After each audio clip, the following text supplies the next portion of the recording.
حضرات مکی دور میں اور مکی زندگی میں رسول اللہ صلی اللہ علیہ وسلم اور اسلام کو پھیلنے سے روکنے کے لیے کیا کیا سازشیں ہوتی رہی، اس سے اندازہ لگائیے۔ ایک صاحب ہیں جن کا نام ہے طفیل بن عمرو، یہ مشہور قبیلہ ہے دوس، اس قبیلے سے ان کا تعلق۔ اسی قبیلے کے حضرت ابو ہریرہ رضی اللہ تعالیٰ عنہ بھی ہیں۔ آپ نے بارہا حدیثوں میں سنا ہوگا کہ یہ روایت حضرت ابو ہریرہ رضی اللہ تعالیٰ عنہ کی طرف سے، چونکہ کتب حدیث میں سب سے زیادہ روایتیں حضرت ابو ہریرہ رضی اللہ تعالیٰ عنہ سے، تو وہ بھی اسی قبیلے دوس سے تھے۔ تو طفیل بن عمرو دوسی یہ بڑے شاعر تھے اور بہت ذہین فتین مانا جاتا تھا۔ مکے میں ان کے بڑے تعلقات تھے۔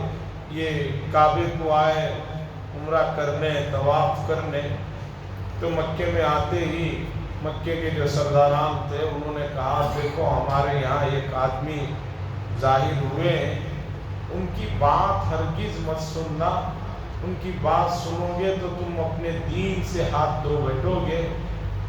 اس طرح ان کو بہت پٹی پڑھایا اور کہا کہ ان کی بات میں بڑی تاثیر ہوتی ہے، بڑے جادوگر ہیں، نعوذ باللہ۔ طفیل بن عمرو دوسی کہتے ہیں کہ مکے کے لوگوں نے مجھے اتنا ڈرایا اور میں اتنا ڈر گیا کہ میں نے روئی لے کر دونوں کانوں میں ٹھوس لیا کہ مجھے کسی کی بات، ان کی خاص طور پر رسول اللہ صلی اللہ علیہ وسلم کی نہیں سننا، اس لیے ان کو ذوالقطنطین کہا جاتا ہے۔ روح کو کانوں میں ٹھوس کر طواف کرتے، یہ کرتے۔ ایک دن انہوں نے دیکھا کہ رسول اللہ صلی اللہ علیہ وسلم نماز پڑھ رہے ہیں۔ ان کا دل تو نہیں چاہ رہا تھا کہ کسی طرح رسول اللہ صلی اللہ علیہ وسلم کو سنے، لیکن اللہ کسی بھلائی کا ارادہ کر لیں تو کام ہو کر رہتا۔ تو یہ قریب حضور صلی اللہ علیہ وسلم کے گئے اور بے اختیار انہوں نے رسول اللہ صلی اللہ علیہ وسلم کو قرآن پڑھتے ہوئے سن لیا۔ اور یہ خود چونکہ عربی زبان کے بڑے شاعر تھے، کلام سنتے ہی ان کو اندازہ ہو گیا یہ معمولی درجے کا کلام نہیں ہے، نارمل انسان کا بنایا ہوا کلام نہیں۔ فوراً متاثر ہوئے اور اس کے بعد رسول اللہ صلی اللہ علیہ وسلم کے پیچھے پیچھے چھپ کر آپ کے گھر میں گئے۔ گھر میں جا کر کہا کہ میں ایسا دوس قبیلے سے آیا ہوا ہوں، لوگوں نے آپ کے بارے میں مجھے بہت ڈرایا ہے، اور کیا حقیقت ہے؟ انہوں نے کہا اور چیزیں سنائی تو رسول اللہ صلی اللہ علیہ وسلم نے کہا میں اللہ کا رسول ہوں، نبی ہوں۔ اس کے بعد حضور صلی اللہ علیہ وسلم نے کچھ صورتیں سورہ اخلاص اور دوسری صورتیں سنائی۔ وہ سننا تھا، وہ فوراً متاثر ہوئے اور انہوں نے کہا کہ میں اتنا بھی پاگل نہیں ہوں کہ کسی کی اچھی بات کو نہ سمجھ سکوں۔ فوراً انہوں نے ایمان قبول کیا۔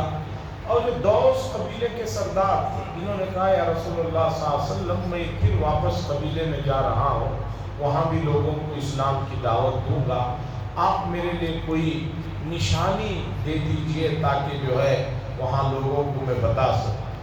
حضور صلی اللہ علیہ وسلم نے دعا فرمایا اللہ طفیل بن عمرو کے لیے کوئی نشانی بنا دیجیے۔ تو نشانی یہ ہوئی کہ جب چلنے لگے تو پیشانی سے خوب روشنی نکل رہی تھی، لیکن یہ گھبرا گئے کہ بھئی میری پیشانی سے روشنی نکلتا ہوا دیکھ کر قبیلے کے لوگ یہ نہ کہیں کہ بتوں کو چھوڑنے کی وجہ سے یہ تمہارا چہرہ کیوں بدل گیا۔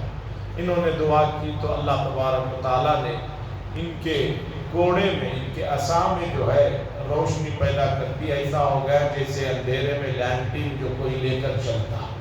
یہ گئے جا کر اپنے والد کو، والدہ کو، بیوی کو سمجھایا کہ ایسی ایسی بات ہے، تم لوگ جو ہے ایمان قبول کرو۔ ان حضرات نے قبول کیا اور چند لوگوں نے غور و خوض کرنے کی بات کی، پھر واپس آئے حضور صلی اللہ علیہ وسلم کے پاس آ کر کہا کہ میرے قوم کے پورے لوگ مان نہیں رہے ہیں، آپ ان کے لیے بد دعا فرما دیجیے۔ رسول اللہ صلی اللہ علیہ وسلم نے قبیلے دوس کے لیے بد دعا نہیں، دعا فرمائی کہ اللہ اس قبیلے کو ہدایت عطا فرما۔ پھر یہ واپس گئے اور جا کر محنت کیا۔ 1 سال کے بعد جب حضور صلی اللہ علیہ وسلم مکے سے مدینہ ہجرت کر کے چلے گئے تو مدینے میں 80 لوگوں کو یہ ایمان والا بنا کر لے کر آئے۔ پھر اس کے بعد پورا قبیلہ ایمان میں داخل ہوا، ان کے ہاتھ سے بھی کرامتیں ظاہر ہوئی۔ اب اس کے بعد رسول اللہ صلی اللہ علیہ وسلم چونکہ طائف میں بڑے پتھر کھائے تھے، بڑے مسائل سے دو چار تھے، زوج محترمہ کا انتقال، ابو طالب کا انتقال۔ اب اللہ کے ہاں اصول ہے کہ آزمائش کے بعد اسی طرح کا مقام اور عزت دی جاتی ہے۔ رسول اللہ صلی اللہ علیہ وسلم کے لیے سب سے بڑا تحفہ اور سب سے بڑا مقام معراج عطا کیا گیا۔ اب معراج کا واقعہ اور معراج سے جڑی ہوئی چیزیں کافی ہیں، اسے انشاءاللہ تفصیل کے ساتھ تھوڑی تھوڑی کر کے سامنے رکھوں گا، آپ حضرات سماعت فرمائیں اور دوسروں تک بھی سیرت کے چیزوں کو سنائیں۔ اور ایک مرتبہ پھر گزارش ہے کہ مسجد میں مصلیان اکرام کو لانے کی کوشش کریں، اس لیے کہ نماز یہ معراج ہے مومن کی، تو ہر آدمی اپنے 1-2 دوستوں کو روز بولتے رہے، 1-2 بار بول کر نہ چھوڑ دیں، روز بولتے رہے۔ 10 دن سنے گا، 11ویں دن آ ہی جائے گا، 12ویں دن آ جائے گا، اور ضدی ہے تو 15ویں دن آ جائے گا، لیکن آئے گا۔ آپ دل سے جو ہے ہر آدمی کو اپنے دوست احباب کو مسجد میں لانے کی فکر کریں۔